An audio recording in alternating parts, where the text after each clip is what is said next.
maybe that's too embarrassing to admit, but like I just can't fucking hit a golf ball with a fucking driving club or whatever.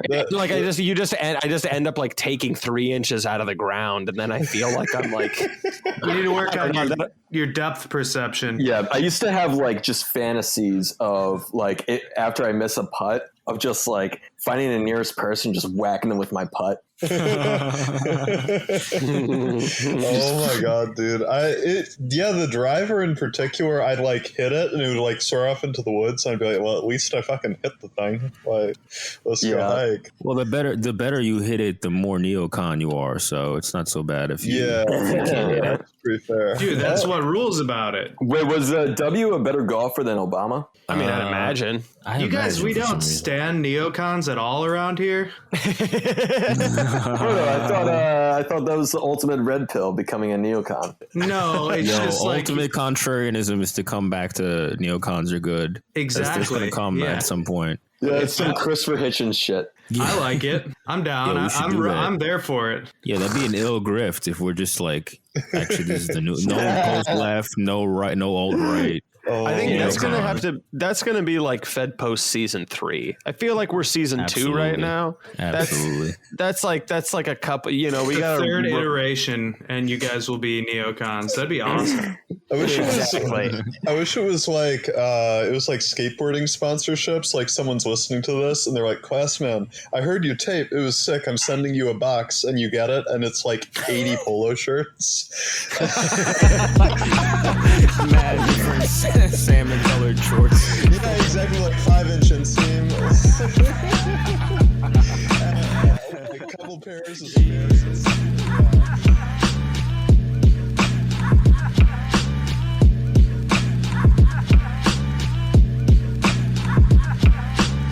So I'm at Slavoid T. All right, this is Shit Spouter 37. This is Black.com build. This is the Fed Post.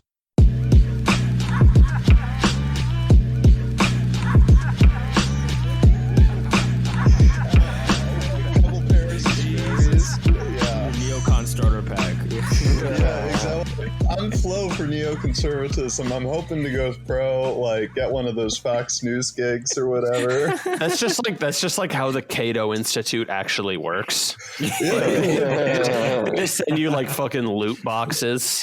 It's like George W. Bush fucking Funko Pop.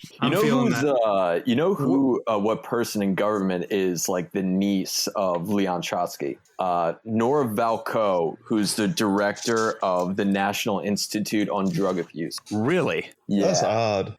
She was born and grew up in the house where I think Trotsky was killed. Sure. In Mexico. Yeah. Oh my god. So it's kind of like, it's not really like how like Freud and Bernays kids run Netflix. Oh, like, yeah. Wait, what? I think it's like they're related, like grandsons, like the grandson of Sigmund Freud, and I think also of Bernays, the guy who wrote the book on propaganda. Both work at Netflix. They're in the C-suite. Oh my god, man! That shit's so funny, dude. Dude, that's like the funniest fucking thing, man. It's just like that, just the idea that at any point, like at some point in my life, I like actually didn't believe that there was some like old American aristocracy. You know what I mean? Like the old money cabal. Yeah, it's all there. You don't even need to check the early life section. It's all there. It's right there. Hey man, when we're neocons, you're gonna need to stop. You're gonna need to quit with the anti-Semitic remarks. Literally, we're gonna have to be pro-Israel. Yeah, bros. I mean, I wouldn't say I don't really care about politics all that much, but I mean, mine are not far from neoconservative. You think so? Yeah, and like social stuff, economic stuff, or the fits. Economic stuff, I really don't care about. It's 95% the fits, 5% pissing me off. Shut up. But you say more like cultural stuff. I mean, but neocons aren't even like. I kind of thought one of the whole points about neocons is that they just don't have any social principles, like at all. They do when it comes to black people. Thank God. What are you talking about? Like, I mean, the earliest neocons were these sort of left-wing sociologists who would write these ethnographies about the inner city. And they used to have like hardcore leftist politics. And then they started talking about like the culture of poverty, things like that. I'm talking about guys like Nathan Glazer, Norman Podhoretz. Have you ever read Norman Podhoretz's essay, My Negro Problem and Ours? Oh my God, what? That's the name of the fucking essay. It's about growing up in, I think, the Bronx. Oh, yeah. He talks about how he got beat up by black kids and like exactly. And that's why and ever since he became a conservative. I've heard of this. Yeah. That was like his conservative superhero origin story, right? Yeah, exactly. And the Black Panthers and like like his sister was this leftist who became like who would go to Black Panthers meetings, and they became super anti-Israel. So he's just all right. So now that shit is fucking the whole story that you just told about that first essay and that other thing that you just said. That shit's hilarious, bro. Yeah, man. Thaddeus Russell's talked about it a lot.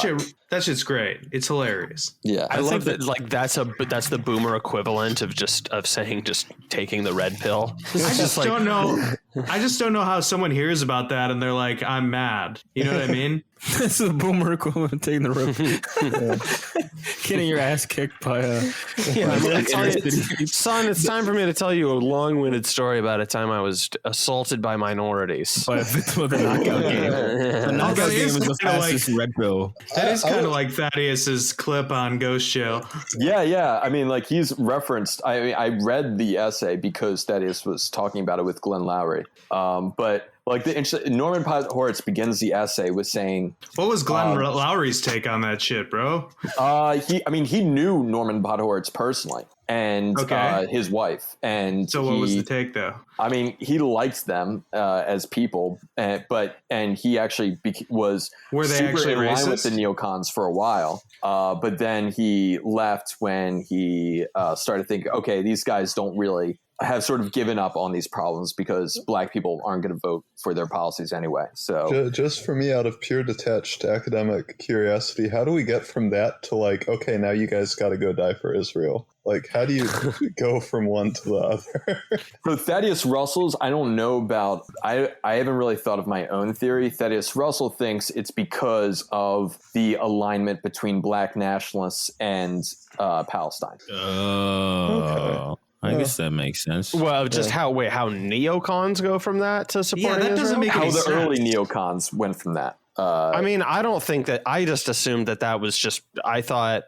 So forgive me if this is dumb because I've heard people just dismiss this offhandedly, but I thought that a lot of it also was just like political patronage with fucking with evangelicals a lot of the time. Like not why we ultimately support Israel, but like why certain elements within the right would just like toe the line with that. Is just because this I don't think it's why the early neocons did it. I think it is why there formed this larger right-wing coalition, like the Moral Majority. Jerry Falwell rallied a lot of evangelical Christians behind Israel. While at the same time, he would do this speech on why evangelical Christians got to support Israel, and then he'd say in the speech, "Besides, you should look up to Jews. They can make more in a week than you can your entire life," or something like that. Jesus. Yeah, just about having an outpost in the Middle East. I say that I go to Twitter jail. That's all. Yeah. Well, Jerry Falwell, did his stuff well before Twitter. So yeah. But there's definitely a large component of that evangelical Christian support behind Israel. Mm-hmm. I think there might have been some overlap between those guys and who might have just called themselves neocons later on, but neoconservatism as like the early intellectual movement that started in the 60s was overwhelmingly leftist, mostly Jewish and Italian, like guys like Eugene Genovese would be an Italian example of these guys who had hard left politics and hard left critiques of why urban stratification was the way it was, and then who started to abandon that and embrace certain right-wing ideas. They were hard left economically and socially. Yeah, they were mostly Trotskyists. Yeah, that's I've heard that. Yeah. I've heard that, which always struck me as interesting. Yeah, I've always heard that about like that's one of the arguments from like Kantbot type dudes about the post left is like it's just the Trotskyites that turn into neocons. That's what the post left is. That's And is it are. some kind of conspiracy? As in, it's just like retracing old steps without realizing that you're just doing the same shit. Yeah, some people argue that the State Department played like an active role in orchestrating this, bringing Trotskyists who were disgruntled with the Soviet Union because they turned on Trotsky and his supporters. But I don't know, honestly. I think they were fucking commies. We didn't even introduce ourselves, guys. How are we gonna like parasocialize properly? What if we talk? Yeah, what if we talked about like what we talked about last time and where we were at, or so, I don't know, or like who we are. Yeah. All right, you guys should list off your names and your handles. Well, it's funny because I'm like feeling paranoid now because I'm like realizing that I don't think we like ever have guests do that ever. Yeah, we did it at first, and then we just stopped doing it. We're just we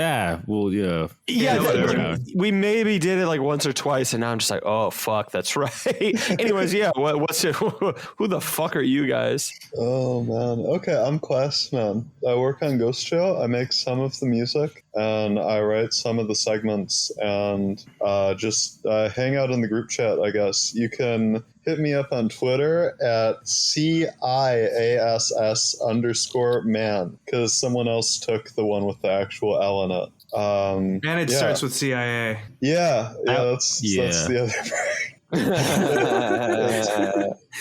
I'd never thought about that, but I have layers, I guess. Someone else. Every time I look you up or like have to look up your name, I just type in at CIA and it comes right up. I'm serious. Well, who are the rest of you? And what about Berto? I am Berto, big_boy_Berto on Twitter. I work on Ghost Jail also. I do a lot of the music. I don't write many of the bits. And I'm like the editor. Yeah, he puts it all together. It's mad props. And there's Ilych, who is Ilych.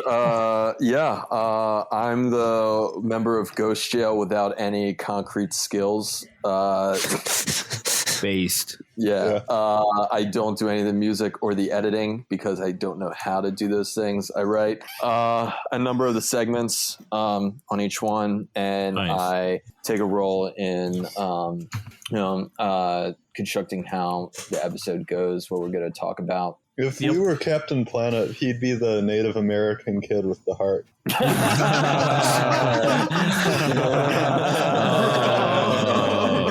Okay. Makes sense. So you're the most memorable part of the podcast. That's good. Absolutely. Let's go with that. Yeah. It's funny. I was just on Break the Rules with James, and he was just saying how that vacation episode is like one of his favorite pieces of art in like a long time. Oh, wow. Yeah, that's so nice. I'm really happy that he picked that episode because it was like our least popular, and we like really went out on a limb to like avoid doing memes and stuff. Anything political, anything like overtly political was out, and like that, I was like losing my mind for the first 2 weeks. Like, I had no clue. It was quite hard because it's all people talk about on Twitter. Yeah. And it's like usually, sorry about that. Yeah. Oh, dude, it's no big deal. Also, since he's not here, I think we should give a shout out to Dust Breeder. Oh yeah, we haven't shouted out Dust Breeder at all. Yeah, we didn't do that last episode. Last time we talked. Wait, so what are we talking about? The only thing that people talked about for 2 weeks? That was me. Just saying like politics. Okay. I was like, I thought it was like something you guys put out, and I was like, what the fuck are we talking about? No, we just put out an episode that was like that didn't have any politics, or like where we tried to kind of avoid everything from Twitter, and it was hard. Bro, we did an episode where we avoided politics for a little bit, and it also bombed, and we were like, fuck, I guess we're Apparently some people like it, so I'm happy.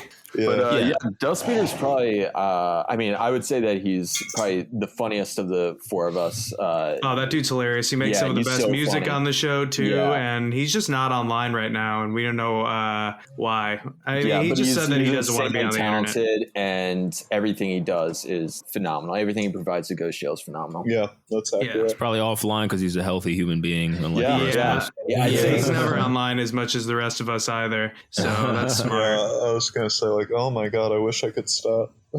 Yeah, me too, dude. I wake up and I see the notifications and I'm just like, oh, I gotta fucking hit that lever again. Show me the notice. Jesus.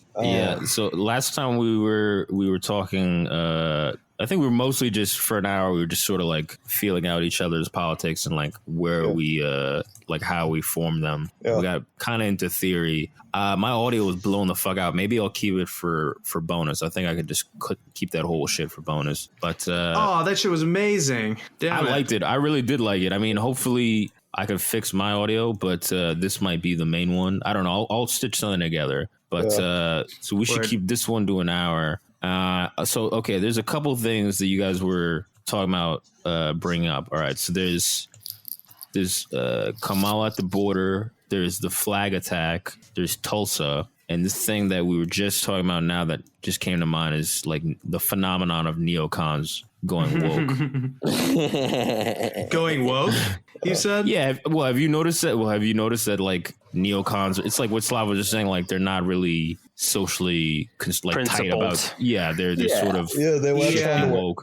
Well, I mean, they're leftists. That's probably my biggest difference with them. Yeah. Yeah, I mean, I think neocons are leftists at heart, so it doesn't surprise me that they go woke. It also doesn't surprise me that they're just looking for whatever works to maintain their status. So is it really clear, you guys identify Israel? as like right leaning, right? Just for the audience, right? I think I would identify as like, I don't know. I don't want to like be an iconoclast because how do you even do that? So I guess I'd be like some kind of Republican. Mm-hmm. Yeah, I'm probably like significantly farther right than either of the other two, but I try to avoid focusing on like the ideals, the unattainable ideals, and like focusing on solutions. But same. Yeah, like I'm pretty out from there, the left, but but it's like a lot more important to like talk to people and like be a good person than it is to like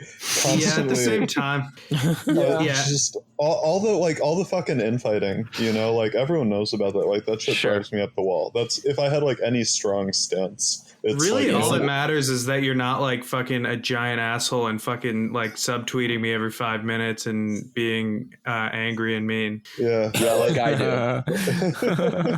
If you can look at my tweets without making a tweet that says the opposite 5 seconds later, then I like it. Look, I did that one time, maybe twice. I had to do that. But yeah, I think last time we were talking too, like what classmate is saying, like I totally agree. Just like pragmatism is what you said before, and like that's definitely how I think of it from like the left end. It's like I'm willing to put my ideals aside. I want a family. I want a family. I want to work a good job that pays well. I don't really want to live that close to people, and I'd like life to be like that for everyone. It's like whatever gets us there the fucking fastest. And I don't want a family, but I feel like you should be able to do that. Everybody should be able to do that. Yeah. But yeah, so I mean, well, who's that one?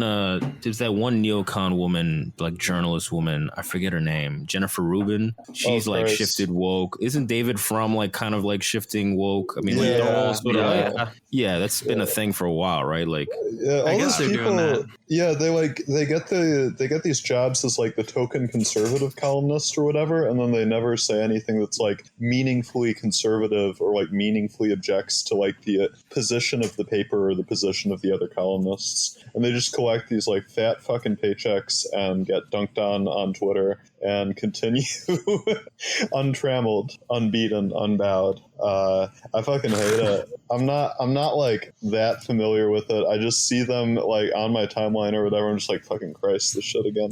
I can't believe I can't believe they come back. It's so fucking bad, dude. And it's the fucking like Lincoln Project shit too, right? Yeah. And they're doing the whole fucking.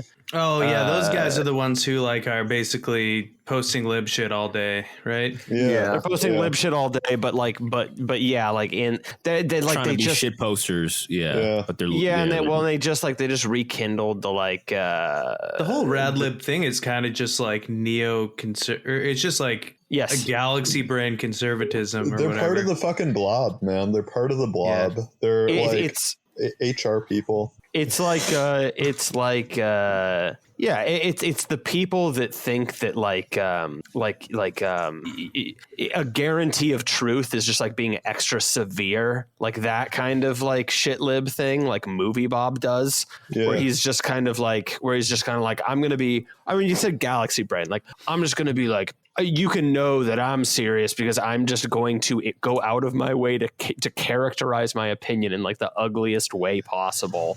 And like that's and like I feel like that's the off ramp for how libs got into that place. You know what I mean? Like you know how like part of the I think there's like kind of this feedback loop between like audiences and like liberal news out like publications and shit, where I think like a lot of it was just like, you know, we're like losing not for any meaningful reason, but because we're just like not acting psychotic enough, and so everyone needs to behave more psychotic, and part of that, like part of signaling that is just like abandoning like common sense ethical positions, and like that's what, you know what I mean? I don't know, like I feel like it's kind of vague, but yeah, it's just this like it's like this loop where you just become more and more fucking freakish and irradiated and monstrous. Just because it's also paywalls don't work. That's the other part of it, is that like paywalls don't fucking work. There's no good way to monetize like text-based journalism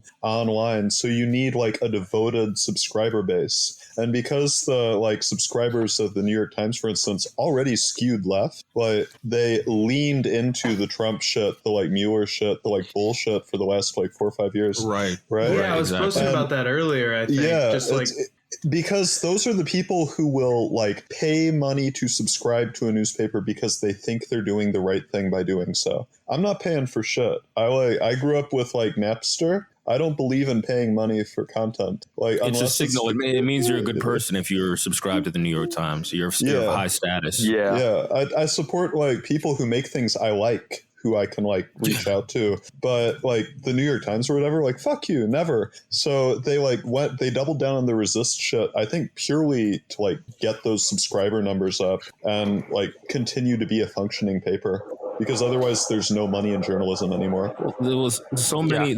A big thing that tuned me into like why Trump was better, like I realized it during 2020 in the summer, was all these Bush people were moving to Biden's camp. All these former Bush people, like all the neocons were going resist. Like it was just clear, like, oh god, there's like this whole coalition. They're just they stopped pretending to be Obama versus Romney is that different when they're really the same. They stopped the whole kayfabe and were like, look, we're really on the same side.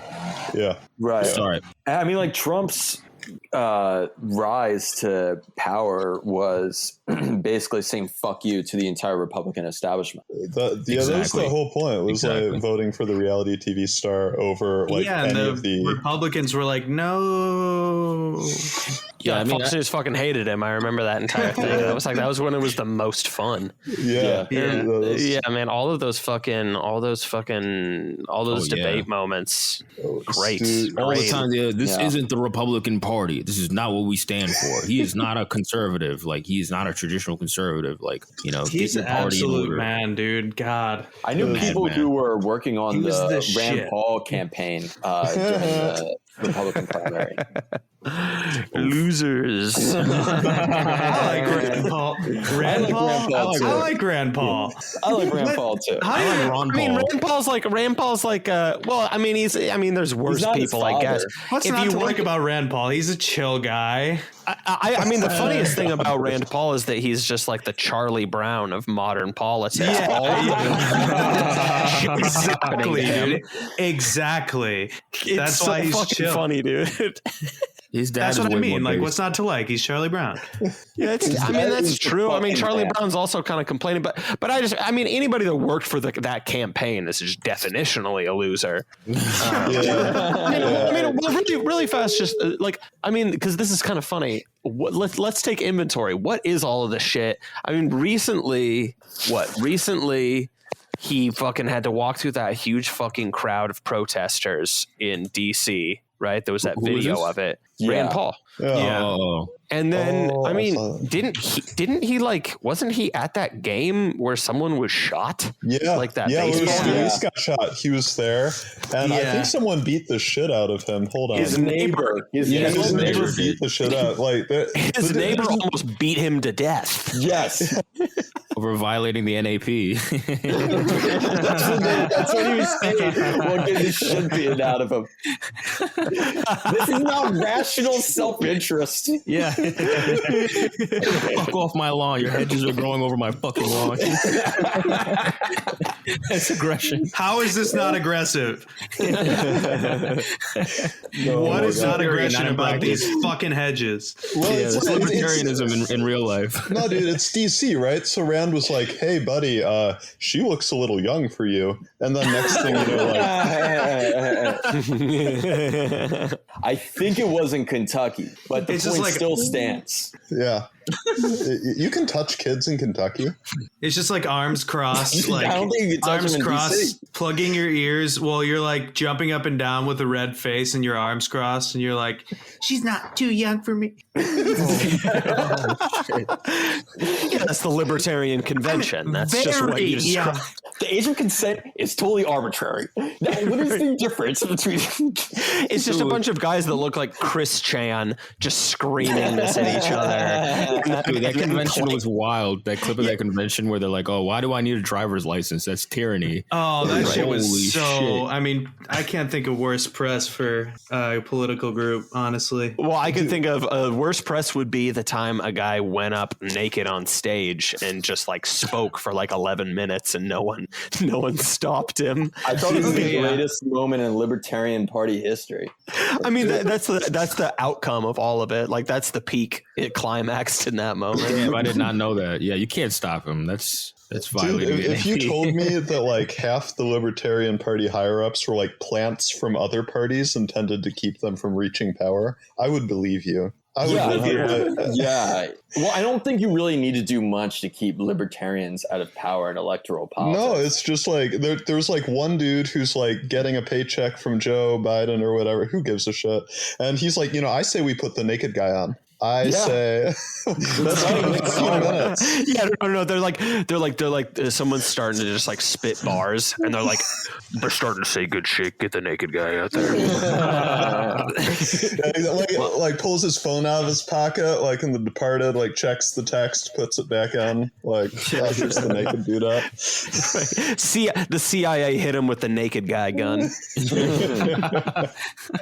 Well, honestly, I like Ron Paul. I do. I mean, I think he's like wrong. Ron Paul. I like libertarians in general, dude. I wouldn't take the worst libertarians and be like, these guys suck, Nah, I feel bad. I feel bad for how much they get shitted on. I mean, they're, I think they're completely wrong as far as conclusions go, but I think a lot of the things we were talking about it last time. Yeah. CRK, I was thinking a lot about something I think you said the other day where you said that an assumption that libertarians have is that people are generally good, right? Right. Yeah. The last time we talked. Yeah. And but like that's a thing that I think is assumed by people who support democracy. Mm-hmm. Yeah. And I tend to think libertarians, I think a lot of them, I think are really naive about how civil people act and follow the rules. I think a lot of them just use straight up like the politics of self-defense. Right. And especially the libertarians that are honest about like saying fuck democracy, fuck electoral politics. Right. Those guys were the best.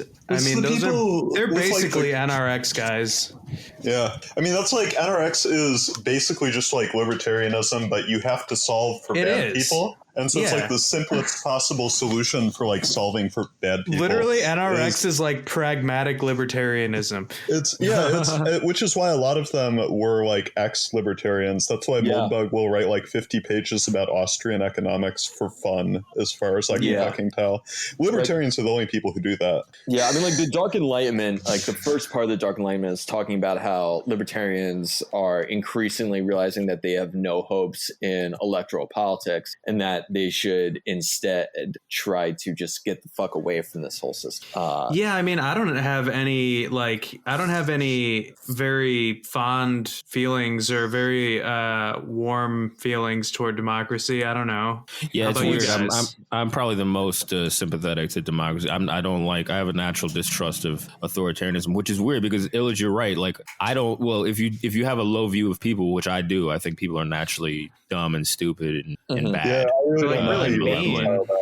No offense, but I really don't know. No, it's weird. Yeah, I mean, I think they're naturally malevolent and stupid, but I think I'd rather have them have control than some other malevolent force. I mean, this really depends on who's in charge, obviously. For sure. Of course. But we talked about what's it called? Singapore last time. And exactly. A lot of it's a weird thing because like both liberals and like conservatives and like it'll be NRX people and libertarians and liberals who will talk about how great Singapore is, and it's very bizarre. Well, it's the thing is it's a ethnically and culturally homogenous society, right? No, it's not. No. I'm full of shit. That's part of why they talk about why it's good, because it's multi-ethnic and they like don't have a problem. It's multi-ethnic, but it's also highly stratified. Not perfectly along ethnic lines, but like what are the ethnicities? It's they Chinese. have a ton of like Bangladeshi, I think like Indonesian migrant workers who are just there to be migrant workers. They're not there to like join Singapore, and obviously they don't have the same rights as actual like citizens of Singapore. So like it's so if it's like multiracial though, there's like one group that's in charge, right? Like I guess I don't know shit about Singapore, but that's what I always thought. There was like a relatively homogenous group of people with like a shared idea of what they wanted out of a country in charge, and it's like the same idea. No, I don't think it's I think it's Chinese. What is it? Ethnic groups in Singapore: Chinese, Malay, Indian, and other. It's mostly Chinese, 75% Chinese. So yeah, I think that's the top group. Yeah. They're fucking everywhere. Yeah.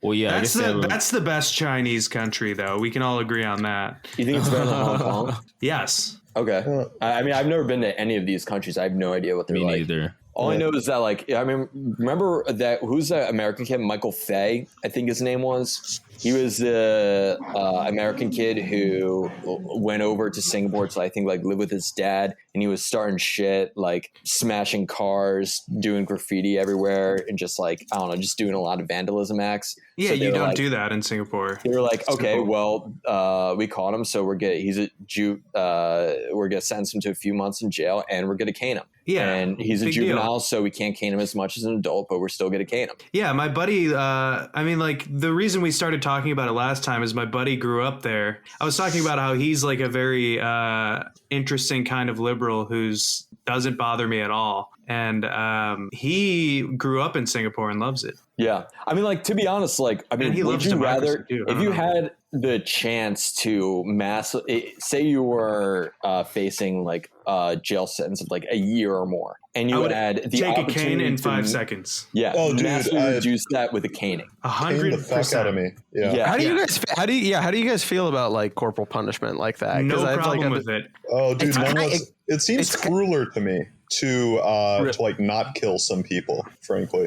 Well, it's like I think. Well, but I mean, like non-lethal physical shit like that seems a hell of a lot more like ethical than just like locking someone up for the rest of their fucking life. Yeah, dude, it's that same discipline and punish type thing we were talking about last time. How like, what would you rather have? The parent that says like you have to go to your grandma's whether you like it or not, or the one that says you have to go and you have to like it. Right. Or like, no, you don't necessarily have to go, but you should go and you should like it because she's your grandma, blah, blah, blah. It's like psychological torture. Yeah. Oh, that's like the Zizek thing, I think. Exactly. You know, when I first learned about like tarring and feathering, I thought it was like the way that HBO special John Adams portrayed it, where it's like, how the fuck can a human being survive that? And then I found out later that the type of tar that they used back then was nothing like the tar we use now. It was like pitch, and that it pretty much never caused death unless they also like decided to hang the guy or beat him to death or whatever. But tarring and feathering was usually mostly about public humiliation, and there'd be a certain amount of corporal punishment involved there, but it'd be like, I think that's worse than caning, of course. I think it's worse than caning, but it's interesting it was just like a way to humiliate authority figures. Yeah, and this is something that we talked about last time, and Slav and I have talked about this before, because Slav has made similar points about this, about more direct, blatant punishment. I think it's sort of that what I was saying before, the Huxleyan versus the Orwellian thing. It's like do you want to have a dystopian society where you convince them that they like it, that they actually do like it? That's worse. I think in the long run that is worse, but I think it's a false choice. I don't know why I have to pick the Orwellian dystopia just because it's slightly less worse. This is where I looked. This is where I looked right at the microphone, and I was like, "If only there's a third position. If only there's." I can tell you from my experience. Maybe this is just because I was like an upper middle class kid, but like I experienced very little corporal punishment, like maybe an occasional spank when I was really little. It was nothing like what a lot of my friends went through, but like it was mostly like guilt tripping, and like where I genuinely felt bad about misbehaving, and there was this fear in my mind where if I did something, even said something bad, even if nobody knew about it, that somehow my parents would find out about it. Yeah, like, I don't think like the Catholic guilt comes from getting beat up. I think it comes from fucking psychological torture.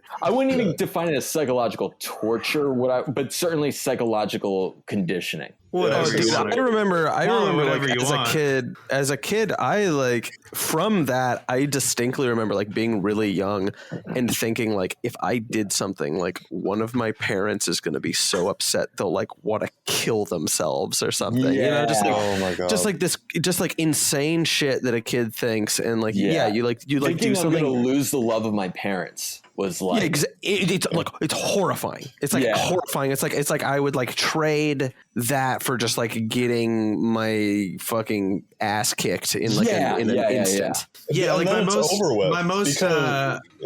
my scariest memory from childhood is not like getting spanked. It's thinking that my parents weren't going to come out of the movie theater when I walked out ahead of them and they watched the credit. Right. Or thinking your parents aren't going to pick you up because they're a half hour late. I can't relate to this at all. I got my ass beat, so I don't know. I don't understand this, but it makes sense to me. Is it like would you say it's like a Catholic guilt thing? It kind of sounds like that. Like, I don't know. It's like corporal punishment fell out of favor, but they decided to replace it with like headfuck mind games. I mean, one of the reasons. I mean, the one thing that I remember is just like also just like people talking a lot about CPS growing up, right? And I think that's the biggest part about it is that like you just have a ton of like public awareness go around, and just like if you just normalize the state taking people's fucking kids away, like for the dude, that shit freaks me out more than almost anything. Okay. The concept it's the fucking nanny state. It's literally a fucking nanny state. Yeah, dude, the Goosebumps books, the things that the ones I found the most terrifying were the ones with the doll, Slappy, Night of the Living Dummy.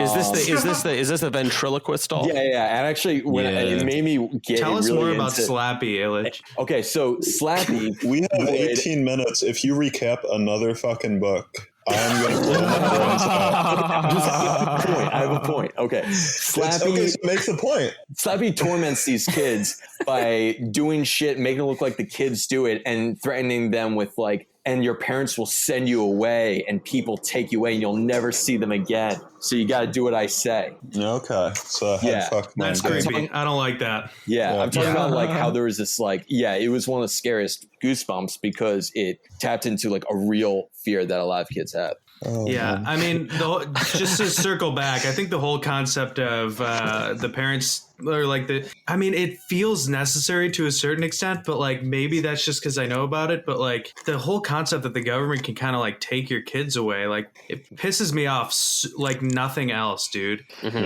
Yeah. Well, the worst case scenario that was Waco was where they they were like, hey, you're handling these kids wrong. They're like, well, it's our kids, so fuck off. And then we know how that story ended. Yeah. And it's like I watched the documentary Waco Rules of Engagement, and one of the points they make about it is that there's so much about the Branch Davidians that you don't know was real and was just clouded in FBI bullshit and used as justification for going in there and fucking destroying these people. Yeah, they were saying that they were touching kids or something like that. Yeah, and David Koresh was certainly marrying. He would have these like polygamous relationships with. What's the fucking point of like having a compound out in the middle of nowhere if you can't have more than one wife? Yeah, let me dream, goddammit. Yeah, wear cool glasses and have multiple wives. That's kind of the dream. That's it. That's like, and it's a lot of work to set up a fucking compound, and they're trying to get between me and my multiple wives. Unbelievable. Yeah. That's such a great hustle. This part of the Bible says I get to knock up your wife. I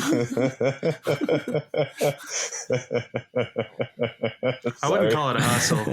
Well, yeah. I'm very sympathetic to a lot of those boogaloo right people that are just paranoid of the government. I mean, because this is the thing: is like the capital, the elite controls the government, not the other way around. So people are worried about the government, but they forget who's pulling the strings. Really, there's some people who are confused, like libertarians, who think the government is controlling capital. So they're like, the state's the issue. Just get rid of the state and capital run fine. We'll all be happy, which to me is just ass backwards. But they're right in realizing that the state is bad because the state is working against you right now. The state is against all of us. I don't even know what that means to have capital flow freely without the state. They're saying that if you just allow a free market, without government regulation and all that, we'll just work it out ourselves. We'll work it out amongst ourselves, and no one will do anything bad to each other. Private property protected without something that at least resembles the state. You arm everyone extremely heavily. Also, it's like it's a fantasy. It doesn't make sense. Yeah, well, right, because the obvious answer is the guy who has more guns has the state. That Wait, that's what happened. Wait a minute. right. Waco burning to the ground was a test in proving they were not the state. It's just as simple as that.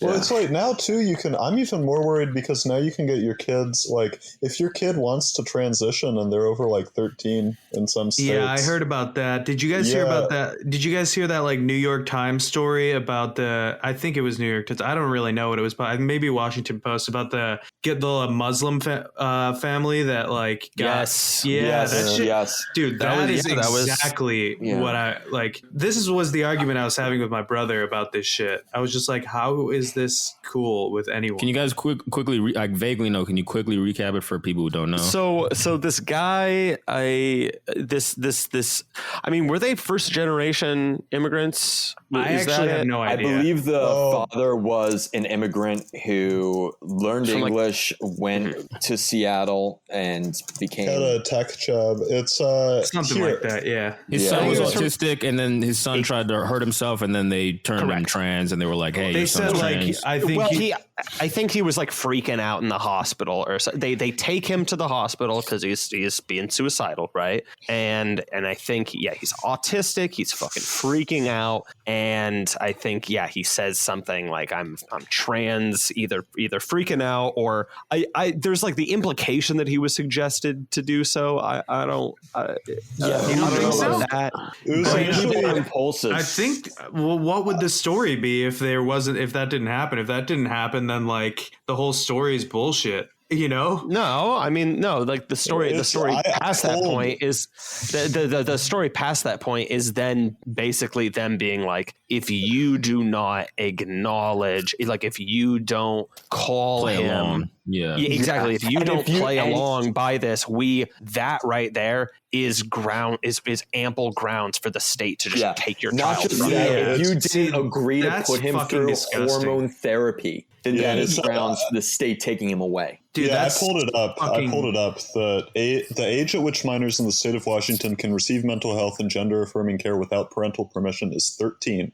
In other words, God, the emails, the emails Ahmed received from the hospital were effectively a courtesy. The hospital did not require Ahmed, that's the father, go figure, Ahmed's permission to begin his son on a path to medical transition. And so it gets titchy. Dude. They basically have to like get him out of the hospital and be as like gentle and polite as they possibly can, and then they fucking moved. They moved out of the state. I guess he touched base with like people he knows that like work in law, and they were just like, you need to fucking play along. You need to say nothing. Act like it's gonna be, you're gonna do it, and then dip. He just moved over this. What was that? I cut off I was in a Facebook group chat with IRLs, and one of them I got into an argument with the last time we hung out because I expressed the very radical right-wing opinion that underage people shouldn't be given puberty blockers. And this guy sent me this video of some lib dad of a trans son, of a teen trans son, crying about the Arkansas bill. And apparently the video is he gets arrested for some reason afterwards. I don't know. But I said, okay, I'm just saying, this is not the fact that they're trying to sell this shit as just like another gay people. That is fucking insane. Yeah. So fucking insane. I said to this guy, listen, I'll make you a deal. I'll watch this video if you read this story. And I sent him this exact story that we were just talking about. And while I'm watching this video, immediately he goes, first strike. This is from Abigail Schreier, who's a total right-wing hack. And I just like left the group chat. I'm like, I can't keep trying to convince you guys that this is fucking child abuse, because I think it just so obviously is. I hate that shit, man. I read so much stuff from the Times, from the Post, from all these people that I like violently disagree with, and I don't like turn my nose up at it. There are facts in there. There are conclusions I might disagree with. Why is this so difficult for these fuckers? Right. I mean, honestly, man, when it's about the trans kids, I actually feel similarly to the way they do, similarly pissed off at them. So I don't know. Yeah. We talked to like Oren lately on the show, and I've been thinking about like a lot of just like the kind of ideas that we discussed with him lately, and one thing that I've just been thinking about is just like this whole experience has just been the best argument against rationalism that I can think of generally. There was this back and forth I actually saw online watching. I don't respect Shoe on Head. Okay. I don't respect Shoe on Head at all. You fucking shouldn't. No, absolutely not. I think this entire thing that she does and is doing right now is just contemptible. But Shoe on Head, if you're listening to this, well, it doesn't matter. Point is, it's this person. What is the thing she's doing right now? She's.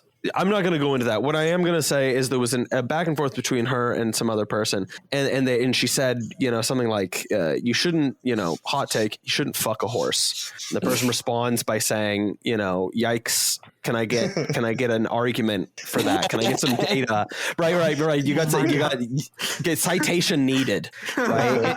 And she responds. A clever response. Let me get out my articles explaining why one shouldn't fuck a horse. Yeah. Right? So and this is kind of where I'm at, certainly when like talking to like friends and family, specifically in real life, about like the vaccine lately, is that everybody, you say one thing, I'm kind of sketched out by the vaccine or something like that. Oh, well, you must have not seen the latest numbers or something. We'll never discount the fact that all of those numbers, their side has a monopoly on all the institutions that gather them. Yep. Right. Yeah. And then never forget the fact that like not only do they just literally have the resources that we don't to win empirical arguments, they also always reserve the right, because they're the moral majority, to pivot away from rationalism and just shriek at you. And so like, why on earth would you try to meet them on their ground? Like that's so true. It's they win on both fronts. Yeah, amen, man. You got to bring them to your turf. You got to bring them behind your shed. You got to bring them to your turf. You got to be like, hey, you want to do some racism or something? That'd be fun. Hey, kid, you want to read some FBI crime stats? Families that do racism together stay together. I was going to say about the shoe on head stuff, though, man, like, secret right-winger tip for you. If you hear a woman talking about politics, you can stop listening. That's golden advice. Secret right-wing tip. That's true. That's the true advice. Yeah. If you hear it, unless it's Amy Therese, like, she's super solid, man. I don't know, like. Yeah, she's solid. Volume wise, though, you could probably listen to about a third of what she's saying. But that's all women. That's all women. Yeah, but she's on the money, though. And she'll tell you this. The funny thing, the best thing about her is what I'm saying. She wouldn't have a problem with this. Exactly. Oh yeah, it's tight. Like, we disagree about a lot of shit. She's just pretty cool about it. You know what I mean? But as far as this story, I don't. I guess my gut reaction is to wonder how common this is. That's my first instinct. Whether it's even true. I mean, that's whether it's true, thing. But then I could just assume, okay, maybe this did happen. Even if it's not this story, maybe this did happen somewhere at some point in time. I could believe that. I mean, I'll be honest. The place he's talking about, right? Seattle Children's Hospital. This area. Yeah, I mean, I've been to this place. Like, it's got quite a reputation, not like in a bad way, right? It's just like, I don't know, it's prestigious. It's a prestigious place or whatever, right? Like the way this institutional power works and everything, like this makes absolutely complete sense to me of like why what seems to us, to kind of it's the cutting edge of this ideology and everything is like 100% the place that it would be in. Yeah. I mean, I know someone personally, because to what CRK was saying, I completely at the time, like for a while, thought this is totally in this completely other world from where I exist in. Mm-hmm. And then I realized that I'm a lot closer to that world than I thought I was when someone who I knew told me about her 12-year-old trans niece. And she was like super supportive of her 12-year-old trans niece, quote unquote, getting puberty blockers. And when I tried to push back against this and be like, are you sure that's a good idea? I got this whole lecture about how I don't understand the history of puberty blockers and all the medical reasons. The history of puberty blockers. Imagine we'd be talking about this. But this person does, and this family does live in a I'm not going to say its name, but it is a northern suburb of Chicago that is home to one of the most prestigious universities in America. So, Evanston. Yeah, I mean, thank you. It's Evanston. Yeah, it's like less than 1% of the population is trans, and like a smaller percentage gets the actual reassignment surgery or does anything. So to me, it seems like an overblown issue, but the thing that I do think about I think the other thing that I think about too is that kids are different though, because maybe within our generation or like older people, of course, you can't just convince them to cut their dick off. Like, that's not going to happen. But younger kids that are impressionable, maybe like alienated, maybe confused or lost. Yeah. Maybe you could pull that off. Yeah. Maybe you could get those numbers above less than 1%. So that's always a look. I mean, I've learned to like not dismiss. Dysphoria. It's a thing already. There was a Brown study. Like, if one kid in like a 6th grade class declares themselves to be like non-binary or trans or whatever, there will be like 5 kids by the end of the month who are trans. Dude, too. yeah. Oh, 100%. Well, also, someone was talking to me the other day, like you share fucking hormones with the fucking people that you're around a lot of the time, right? So if you're a dude who just like spends all your fucking time in a house just surrounded by women, right? Like your T levels are going to go down, right? Like we our bodies, our systems like act in these kind of like social ways, right? That must be why parents grilling dads with multiple daughters have to overcompensate. Yeah, and why they all have man tits, and women's cycles linking up and all that. Yeah, exactly. Yeah. And so you see, like the example that I was given was like a dude that goes to prison and just like gets shredded beyond belief, like relatively easily. You're working out all the fucking time, but like no, you're just surrounded by dudes that are just like violent, right? Yeah, like, although I have a cousin went to prison. When he got out, he was just fatter. He was just fatter. Yeah. Well, they're not sending their best criminals at this point, then. I can't wait to be in the gulag with you guys. I also wanted to say that I went to this like smart kid high school for a little bit, and the 2 people I know there who were like the most personality-free, like status maximizing individuals are both med students right now, and they're both doing care for LGBTQ youth, which is kind of horrible.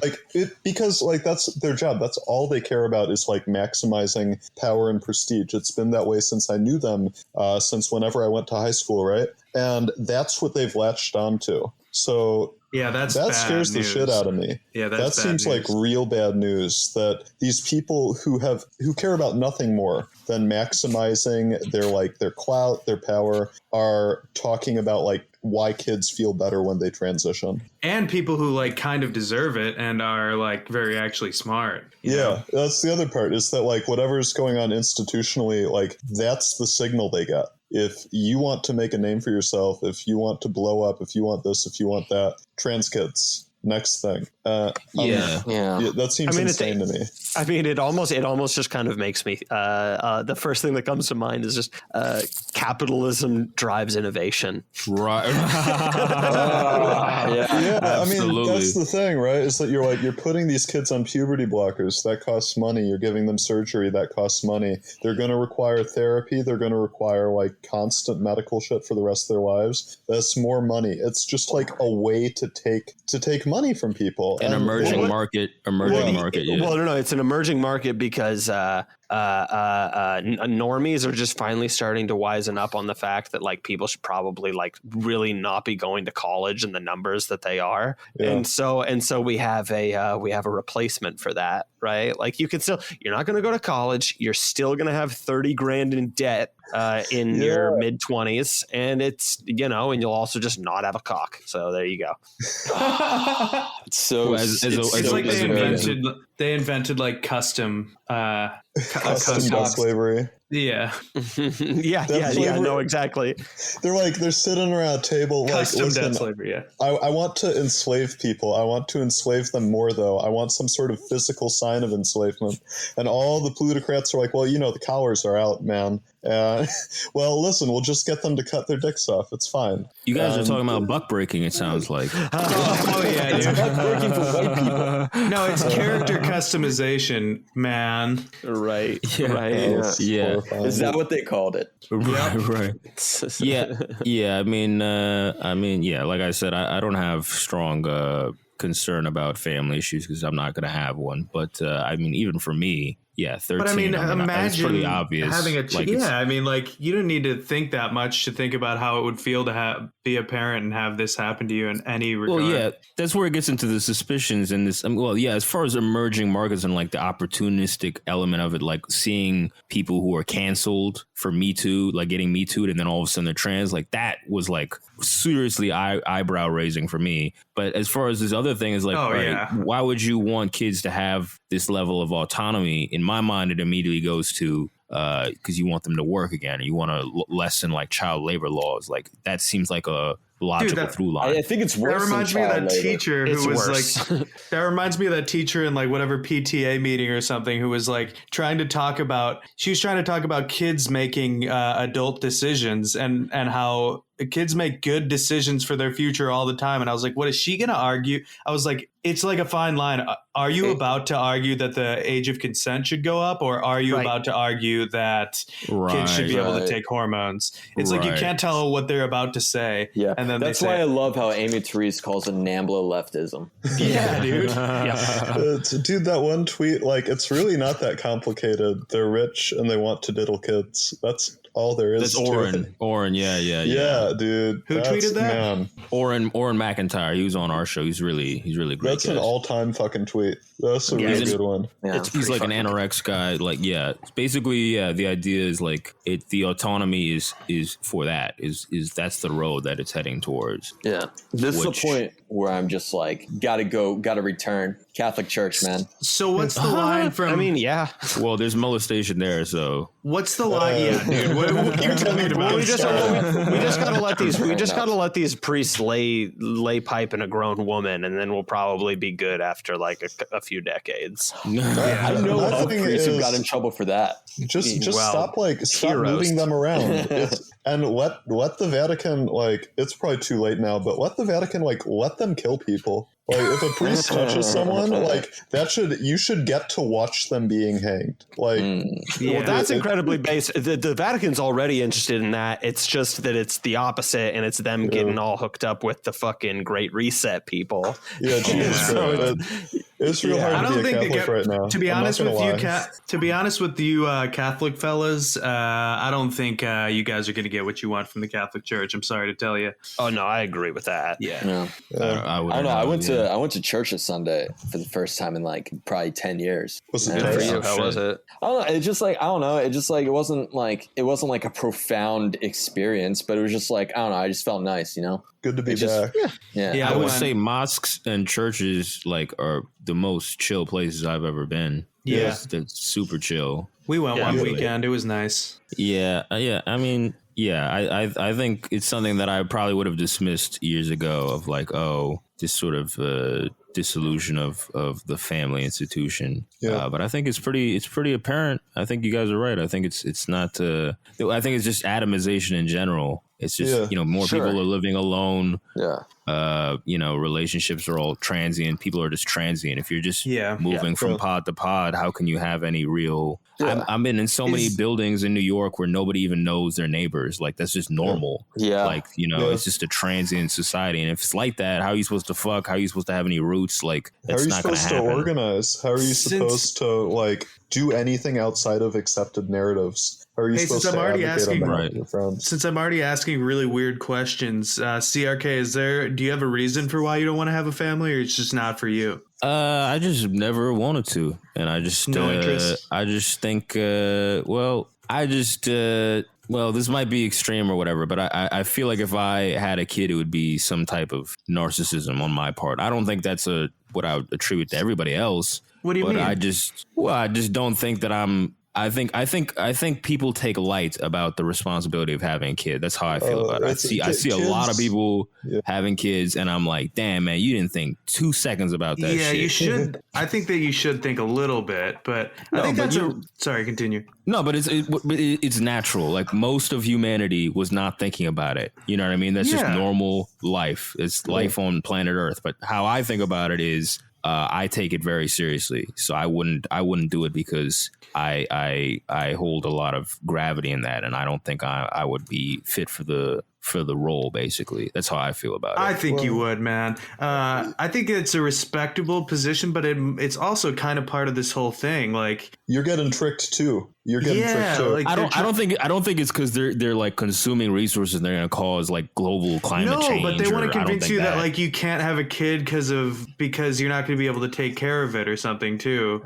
I do think that's so. true. Well, I will say I'll jump in to defend my boy a little bit here. I'm sorry, I don't want to be mean, man. You're totally no, you're entitled right. to You're all. right. Yeah. Well, it's honestly it's honestly really fucking interesting because I literally had this exact fucking conversation the other day in person with like people I know in real life, and it was people grilling somebody about like, you know, why they don't want to have kids, and I kind of like jumped in to defend them and was just kind of like, and this isn't the case I'm going to make now, but just like I'm just remembering, like I was like, you know, I just kind of tried to do the Marxist thing, right? Of just be like, you know, like there's just a lot of material Marxist thing. well, a base Marxist thing of just being like, you know, there's a real material incentive, you know, like there's a material basis for a lot of demographic change, and there's a lot of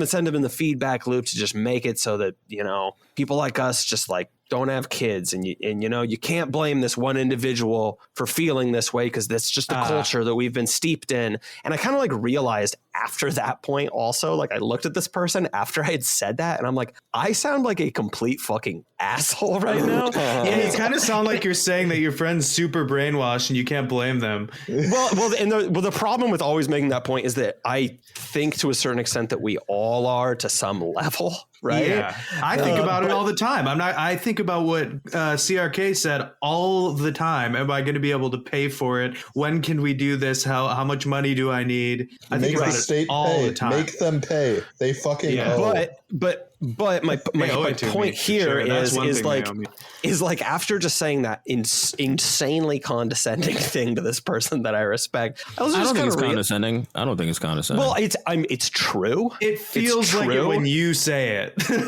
I'll be honest. I just said something similar, so I know how it feels. Well, no, I'll just say it feels condescending when like I'm talking to a person who's being ganged up on in person by like 4 other people, and then I just say like, well, they're not in control of their own thoughts and feelings. I know what you're saying.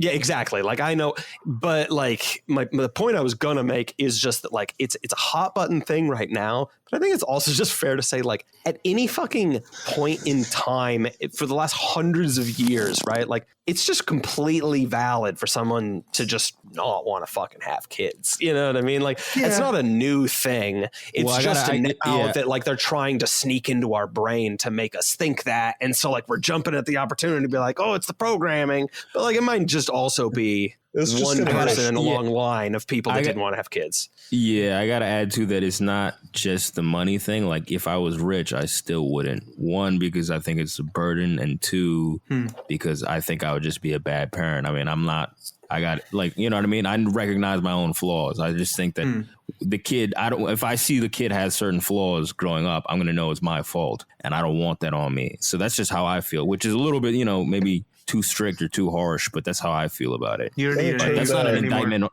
That's not an indictment on anybody else who wants to have kids. Well, let me turn that around on you real quick. I think having that sort of that fear, that dread, that knowledge of how terrifyingly huge the tasks can be, like that's a sign that you're fit for it. That's a sign that you do a good job. I've heard that before. Yeah. Let's get a little Jordan Peterson here. I think it's like just like kind of one of these things of like I like the idea of that kind of like of these like of divinity a little bit of like these of just this like of just shit that is sacred, right? And like the idea of just like it's a really powerful thing, right? Having a fucking kid. And so like of course one fucking person, like one individual that knows their shortcomings so well is going to be like, oh, this just like this Herculean task seems impossible. Like that seems just like proof that it is this insane, awe-inspiring thing. With arms wide open. Welcome to this place. I'll show you everything. With arms wide open. Jesus Christ. I was going to say, too, about the narcissism argument, like, kids will take your narcissism and shit on it almost immediately by being their own people who, like, barely, like, you can see yourself in them, but they don't resemble you anywhere near as much as you think they're going to. Like, they compliment you. It's a shocker. I've heard a lot of people say that after they've had a kid, well, men especially, like it just well, everybody says it changes them, but it, like the degree it makes them mature, that is something I have noticed, like just clearly seen empirically and been like, damn, I kind of want that. But this, I feel like, damn, I got like a roundabout reason for wanting. It's like what people kid. think taking psychedelics is like, except for that it's real. yeah, exactly. No, dude, exactly. It turns out all the clockwork elves were the children.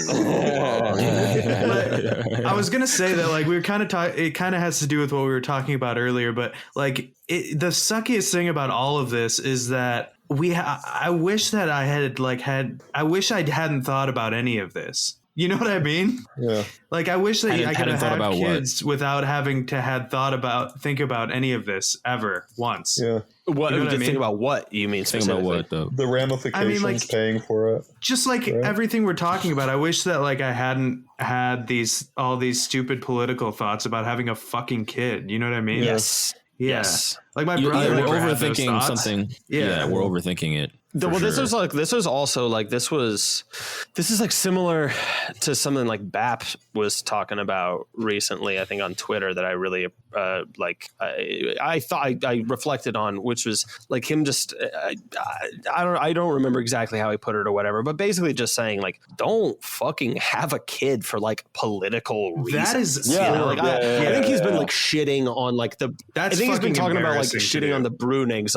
Yeah. It's horrible, right? And he's got an axe to grind with like the Brunigs clearly lately, right? And so like being critical of the religious stuff and being critical of like the affected parenthood, but like, and people do that for sure. People 100% do that, and that's also what like tard wife bullshit is. Like these trad people, like, no, dude, like That's dope. You said that. I wouldn't have expected him to say that. That's dope. That's another level of all this.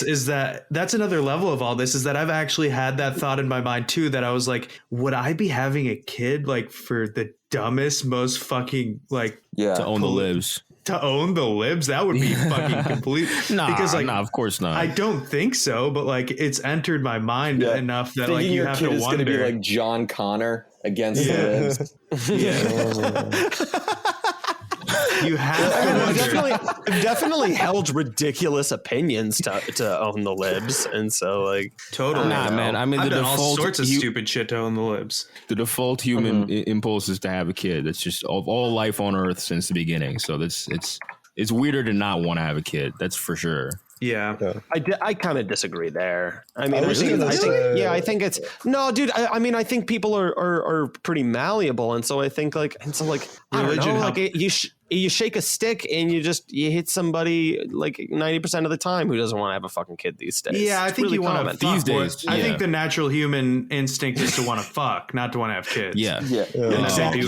That's actually the funniest part about how babies are made is that like dudes don't be wanting to have kids a lot of the time. Yeah. They're just fucked into it. Yeah. Right. Yeah, exactly. By accident. It's just like, shit, I was trying to get this nut. Yeah, I think it's less of a matter of whether or not you want to have kids or whether you don't want to have kids, and more of whether you try to project your own personal feelings about what you want to do onto what society should do. Like, I've known so many people who are antinatalists, and it turns out that they're antinatalists because their family was fucked up and they don't want to perpetuate the cycle. And I'm like, okay, that's a valid personal choice, and I don't want to pressure you into like going away from that. I certainly don't think you have like a moral obligation to have kids, but just because your family's fucked up doesn't mean that everyone else shouldn't have kids. That like human life shouldn't go on. How fucking narcissistic is that?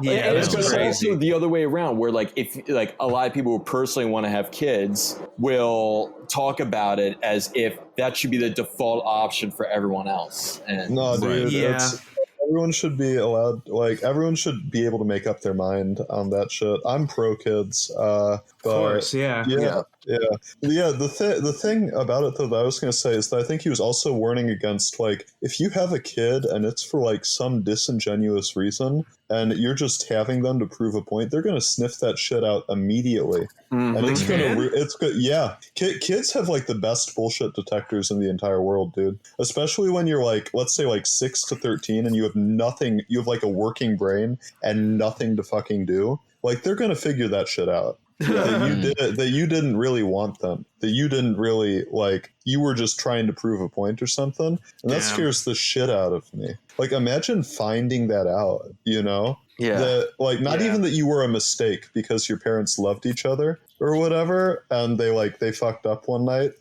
She was ovulating, but like that's not that bad. It was just I don't think that's that bad that's at all, not like really. that's normal. That's like, but if your dad did it because of the fucking internet, then oh my god. Yeah. Oh yeah. Not even just the internet. Not even just the internet. It's like just fucking like weird fucking Aryan girls on Instagram wearing sundresses and posing drinking milk for like dudes that are just like way too fucking horny, pouring milk down their titties, hugging some goats. Exactly. It's fucking deranged. Like it's not worthy of your respect at all. Yeah. No. But at the same time as all this, like if you were convinced to have a kid by like someone who was teaching, or like by like some kind of person who convinced you in a way that's not fucked up, I don't know if that's a problem. No. But I'm like, you don't want your kid to end up looking at you like Scott from Austin Powers looks at Dr. Evil, you know? Yeah, you really like, here's a test tube baby. He's like, I haven't seen you for 30 years, and now you just show up and expect a relationship? I hate you. Yeah. Well, yeah. I mean, that's the other thing is this used to not be a deliberate choice. We're in a weird point in human history where having a kid is a choice, when before it was just something that happened, and now it's like so cerebral. Like, oh, am I doing it for this reason? Now we can get mad meta about our reasons for having or not having, but before it just used to be like your great grandfather just busted a nut and that was it. Like he wasn't thinking about it. He wasn't like, oh, what's this mean in the grand scheme of things? Yeah, the whole concept. That's what I was kind of saying. Like the whole concept of it even being a decision is super like a political weird. Decision. Yep. Yeah, because it is automatically a political decision now. That's why that's like, I think the number one reason why even like the most well-dressed versions of eugenics are fucked up. Like the parts of eugenics that don't involve killing the disabled or like forced sterilizations or stuff like that. Just the idea that you're just going to decide from a social planning perspective, oh, these people should have more kids, these people should have fewer kids based on whatever, physical health, IQ, income, whatever bullshit. Yeah, COH would right now be saying these people are sick. Like he would vibe with that completely. These people are sick. It's insane. Like that's Satan. That's Satan in real life. Yeah. You don't even need to be religious in any regard to notice or to know that. Yeah. Oh, for sure. Well, and it's also like what I was talking about earlier, just about like the case against rationalism or something like. Yeah. That's a very fucking rational decision to make, right? I mean, this is just the archetype of what every robot villain in a movie or any story is, right? Is just like hyper rationalism versus just like, you know, kind of like sentimentality or intuition or whatever, right? People always like completely get that shit wrong too. Like the whole idea of like living by reason is like post-enlightenment, right? Like it starts with Descartes or whatever. It's like the birth of modern Western thought. It's young. Like the part of your brain that's telling you like go fuck or have a kid right now is millions of years old. Right. Yeah, it's got fucking seniority. Yeah. And you'd better have some real good reason. Like, I don't know why people think like, oh, I read a couple essays and now I ain't having kids no more. Like, fuck that. Your instinct is more highly evolved and older than any other part of you. And it seems insane that we spend so much time trying to live like doing the opposite of what it tells us to do. You know, like the shit, like eating food that's not food. You guys are in NYC. You see that shit. Like oat milk. Oat milk ain't fucking food. Fuck that shit. No, oat milk is not food. Cicadas are not food. Yeah, exactly. Like, eat food that's not food. Do things that you absolutely hate and that make your brain feel horrible all the time for money. Like all of this shit, it's like actually anti-human. It's fucking miserable. Yeah. Well, yeah, and these Zoomers are even more hyper socialized, like over socialized, like hyper aware of how every single thing they do and say is like, you know, viewed in a social lens. So like they're even more like they're freaks. On that. They're freaks. Dude. They're just like they're fucking aliens natural. when you talk. Yeah, dude. That's true. Yeah, I used to do music scene stuff, and when the kids showed up in like 2015, 2016, like the kids got way quieter. People stopped getting drunk and partying at shows, and I realized that was the first generation that grew up with phones all the time. Yeah. They were the first ones where like anything embarrassing they did, that could get filmed. All their friends could see it. I didn't have to. I was going to say I didn't have to start thinking about like the fact that, or I didn't have to start assuming that I was on camera at all times until I was like 25. Right. You know, Right? Yeah, that thought entered my mind at about the age of 20. I would say 24. That's so fucked up. It's so fucked up. Like that's what all the tech people do. You know, like none of these like Silicon Valley venture capitalist fucks are like letting their kids use iPads or whatever. Yeah, no. Shit. Was there one Indian guy who was like part of the team that developed Facebook, where he's like, I don't use this shit and I don't allow my kids to use this shit. Yeah, exactly. It's and they're the ones making it. Yeah. It's like high on your own supply. A fucking tobacco executive not letting their kids smoke. Yeah. They've seen all the data of how damaging it is firsthand. They're like, oh shit. Like, I'm not gonna do this. And it's also, you ever out at the supermarket and you see a mom and then you see a kid on the tablet and the kid's just like checked the fuck out. Just like fucking jaw hanging. Exactly. Mexican family, kid on an iPad. Three kids on iPads. I don't know how you look at that like without thinking like that can never happen to any of my offspring. Like I would crawl naked through like a mile of broken glass before I let that happen. And it's also like who's deciding what goes in your kid's head? It's hard enough if there's like a television or whatever, or like just being out surrounded by advertisements, but like a screen like 18 hours a fucking day, and no, it's insane. You're too young. Your brain's people still telling developing. Them God knows what, like literally people telling them God knows what. It's like, to circle back, like, hey, you might be trans. Like, I know puberty is like weird and awkward and uncomfortable, and you're right to think that because you're trans. You know, and here's what you have to do to get emancipated from your parents, and you can come stay at my house. It's a lot of really easy answers for like really, really difficult things. You know what I mean? And like that's people are almost always going to, you know, I don't know. You think about like addiction or something like that, right? And like.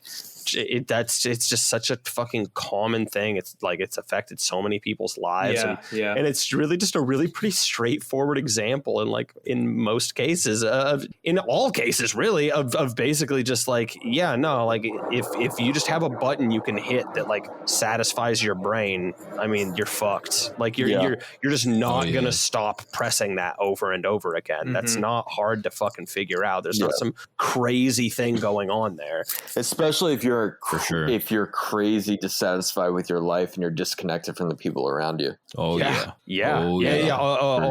like if the last year and a half the government put you on fucking house arrest, made you lose your fucking job, made it so that you'll never own a fucking house, get paranoid of your neighbor. The weird thing about the internet is that it's what you guys are describing, but it's also everything else. Like it's bill paying, it's everything. You know what I mean? It's reading books. It's everything. It's everything good. It's the most insane thing ever. I mean, no, it's become interwoven into everyday life, like every aspect of your life. Yeah, the internet is literally everything. Yeah. The extent to which the internet has impacted just like the normal books I read nowadays. Mm-hmm. Where it's like you cannot this past year I read that book by Freddie DeBoer, The Cult of Smart, and like 90% of it was covering topics that I see argued about on Twitter every day, and it's very clear that that's awful. He is overwhelmingly responding to sort of arguments that he sees on Facebook and Twitter every day. Yeah. And well, I mean, to a certain extent, and this is kind of, you know,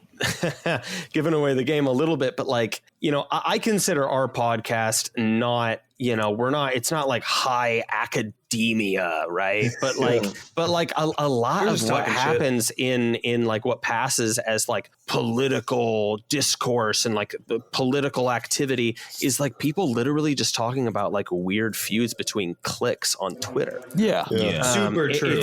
It's very true, and like I don't feel guilty that we do that because like I am not like a fucking Harvard alum or something like that. You know what I mean? Like I never purported to be anything. Yeah, exactly. But so are you. Like you, the guy who went to Harvard. So the fuck are you? Right. Yeah, you should have shame doing that, honestly. And like, you know, even for us, even as lowbrow as we are, whenever we get into deep of like the second ago mentioning like KB or whatever, like I feel like disgusted just mentioning it. Like I don't want to talk about that shit. Like even though we're fit for it, but like I don't want to talk about it. Like ideally somebody on the street could hear the pod and like understand it. I don't want to get into weird niche. Like I cut that shit all the time. Like I don't want any weird niche. Oh, dude, 100%. Yeah, that, like one of the 3 rules when someone like submits to ghost jail that I send are like no Twitter drama, nothing from Twitter at all, no super current events that are from like this week or like the last month even. And I remember you told me that for the conspiracy. Yeah, that's good advice. Yeah, because otherwise it'll end up a piece of trash. I was going to say, I think it's really nice that, like, obviously we diverge politically, but we're just we're talking, we're broing down.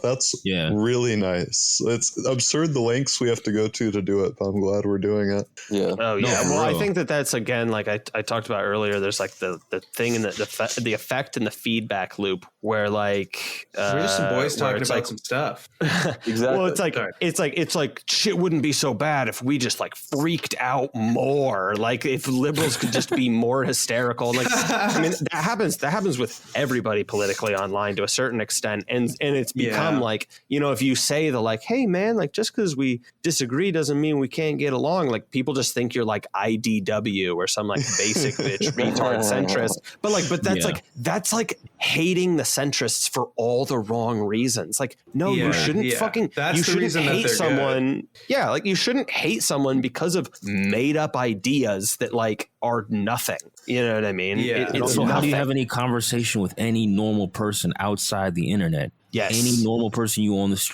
street is not going to agree with you 100% of the time. Yep. Or just be even in your milieu. Like, how is that possible? Yeah, and like I don't want to be like super crazy about this. I don't want to like treat people on the internet like they're not people, you know. But they are people. They know that this shit isn't real, you know, and they know that like when they talk on people, and you know, just like people should think about how they're acting, you know.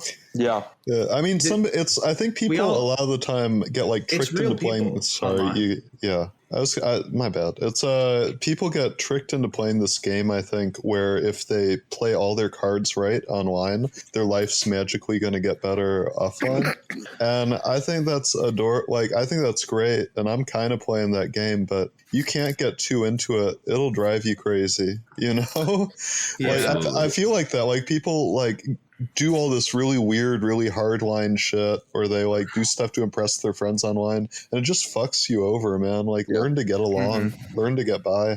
Yeah, and I'd say when I was first starting out on Twitter and just having a Lobi account, especially on my previous account, I was not at all interested in making friends or even really increasing followers. So I was a complete asshole online. Yes, you were. I recall. You guys remember? I do try to keep in mind, and I have kept in mind more and more, that there is a real social aspect to this, and that, you know, the people that you online talk to are people. Yeah, they are people. Yeah, I'm still sort of an asshole. I still got to work on that part. You're totally right. It's just my shtick. Now I just feel weird if I act nice. Also, if I act nice, people just come in my replies and just be a fucking dickhead. I'm like, yo, you fucking why the fuck was I nice to you? Fuck you. You're never an asshole for its own sake. Well, I mean, that's entirely true. Thank you for saying that. I appreciate you saying that, dead ass. That's really nice. It's the nicest thing anyone's ever said to me, honestly. But yeah, we should hop off. But yeah, it's been I'm sorry.